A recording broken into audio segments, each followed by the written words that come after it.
కాంగ్రెస్ నాయకురాలు మీనాక్షి నటరాజన్ రాజ్యసభ అభ్యర్థిత్వాన్ని ఎన్నికల సంఘం తిరస్కరించడానికి తెలంగాణకు చెందిన కాంగ్రెస్ నాయకులే కారకులని బీఆర్ఎస్ వర్కింగ్ ప్రెసిడెంట్ కేటీఆర్ ఆరోపించారు. ఆమెకు ఎవరు ద్రోహం చేశారో, ఆమెపై హైదరాబాద్లో ఉన్న కేసులకు బీజేపీ నాయకులు ఎవరు అందించారో విచారణ ద్వారా తేల్చాలని కాంగ్రెస్ అధిష్టానానికి సూచించారు.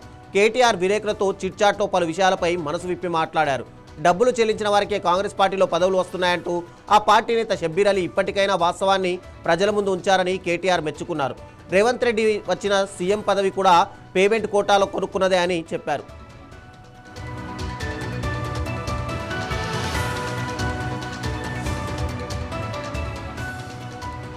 మానసిక రోగి మాత్రమే హిట్లర్ను స్ఫూర్తిగా తీసుకుంటారని, హైడ్రాను హిట్లర్ స్ఫూర్తిగా ఏర్పాటు చేశామన్న రేవంత్ రెడ్డి అలాంటి వ్యక్తి అని కేటీఆర్ ఎద్దేవా చేశారు.